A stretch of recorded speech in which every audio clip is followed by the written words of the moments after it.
What's going on, my peoples? Welcome back to the channel with me, Clem Boogie. We're at week 8 with the NFL season. A lot of news to tap into, but let's get this out of the way. Tampa Bay Bucks, I don't know what's going on. I don't know how y'all feeling. I don't know how y'all living, but y'all got to get that fixed. Luckily, you're in the NFC South where, it's just an arms race of who's going to be the worst team in that division because at the end of this week, it's a possibility that it could be not only one team, but all the teams could be in playoff positioning also with identical records, meaning the Bucks, the Falcons, the Panthers, and the Saints. So imagine that one. Also, Aaron Rodgers, I don't know what it is that's going on with that guy, but he's not being well thoughtful of his team. He has a young team, and calling him out in the press, in the media, and every other facet that he wants is very detrimental to the team. Not that he cares, not that he's going to take my advice. Hell, I don't think he's going to even take any of his family members' advice. He does have issues with them as well, but that's just Aaron Rodgers. So we've come to understand that he's not really ingratiating himself with the young squad. He hates his receivers. He's missing Devontae Adams. It's just an overall mess. Just a lot of finger pointing, a lot of blaming, a lot of blame deflecting. I'm wondering when the higher heads of the Packers will give Mr. Aaron Rodgers one talking to. As far as the rest of the league, I have no idea. It just seems at this juncture of the season, no one can keep a lead once they're ahead. I think once they go into halftime, everyone basically goes into a coma and just forgets that there's two halves of football to play. I know you guys are noticing it because a lot of you guys have reached out to me and told me you're losing your money predicated on people just dropping the ball, kicking the ball. It's almost gotten to the point where a lot of people have said Vegas is just putting out calls saying, just screw up the game. There's too much money on it and we can't afford to lose. Or they do the rollback and they try to get their money back because usually one side is being heavily bet on. So they pull the okey doke and they bet the other. But, after all, that's the risk we all take from gambling. But with that being said, you know how I give it up on this channel. It's 4 picks, 1 upset alert. First game up are the Miami Dolphins versus the Detroit Lions.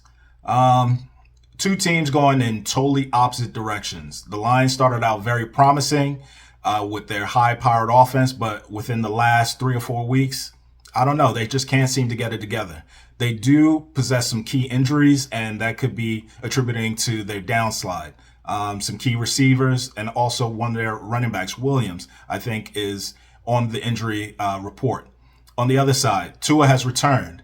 You know about Tyreek, you know about Mostert, you know about all the host of characters they have on the offensive side. Mike Gesicki at tight end.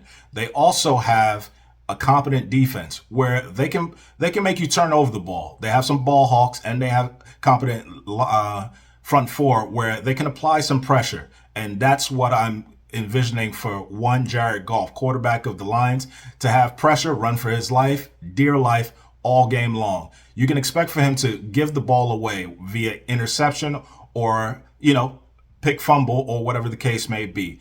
Either or way, I'm going with the Dolphins covering the spread at 3.5.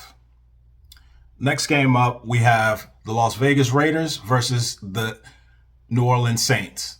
Both teams are off to very disappointing starts. Luckily, there's a whole season left ahead. With that being said, I don't look for any defense on this game to be played. I'm looking for straight offense as the number is stood at 49.5 combined total points. Yes, I understand. Andy Dalton did not have a promising showing his last time out, throwing 2 pick sixes against the opposing team. Mind you, they played Arizona, which Arizona, I don't know. They don't really play much defense there, but they managed to turn over the Andy Dalton quite a few times. On the other side, you do have Derek Carr, who's very competent, was at one point an MVP in the MVP campaign. He also has Devontae Adams at his disposal. He has Wallard. He has Hunter Renfrow. He has Josh Jacobs in the back.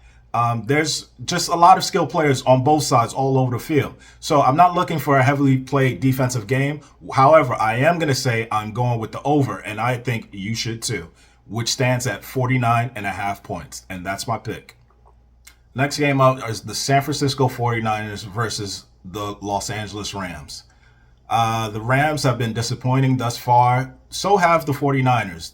They've been definitely Jekyll and Hyde on both sides and both teams. I don't get it. I don't understand it. But for the vast majority of this series, this clash of these two teams, the 49ers have basically owned the Rams.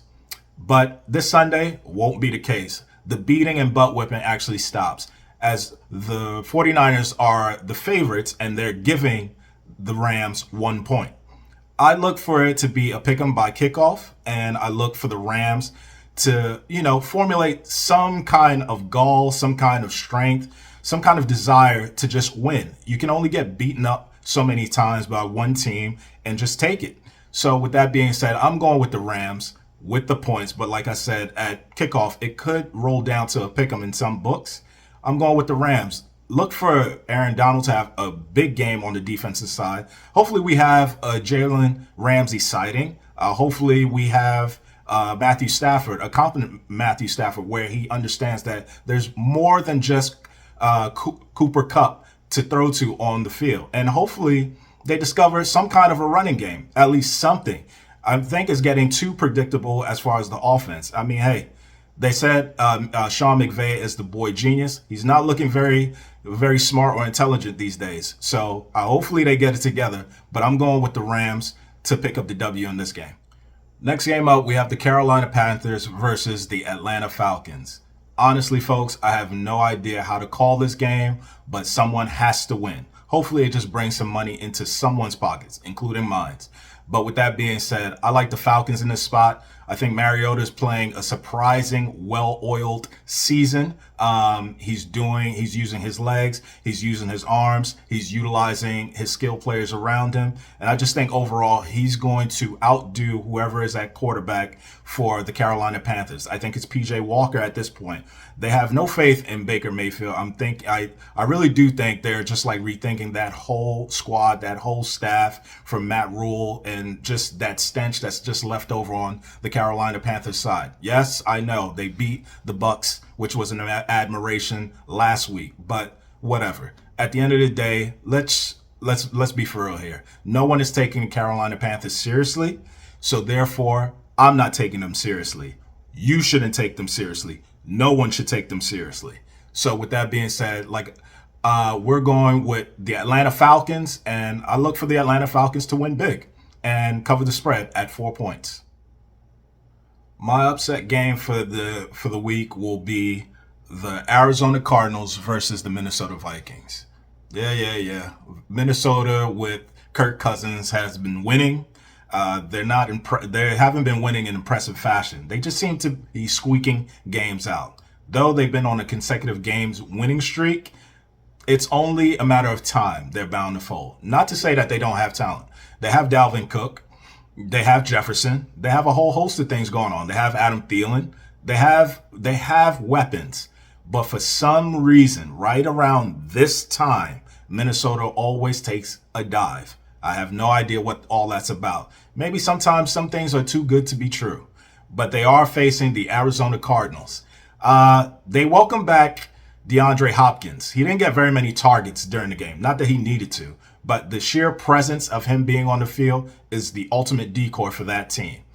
As you've heard me speak about in other episodes and things of that nature, the offense, I don't really like it. That air raid offense, especially on the NFL level, it just doesn't work. People are too fast, too big, and they are too precise with what they want to do. The air raid is just merely to get people off balance. It's hard, especially when you're getting with these type of athletes on the defensive side.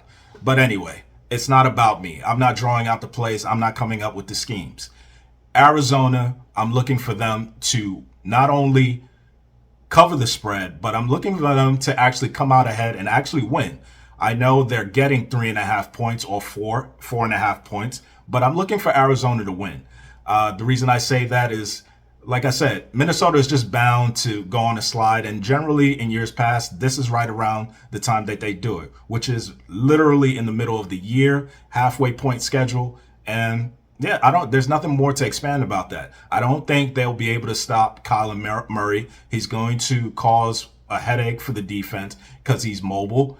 He'll be able to skirt out from coverage. And also D-Hop, look for him to get himself acclimated into the offense, get some catches, and look for actually their defense to wake up, cause some turnovers. They seem to have a revival last week, so look for that trend to continue.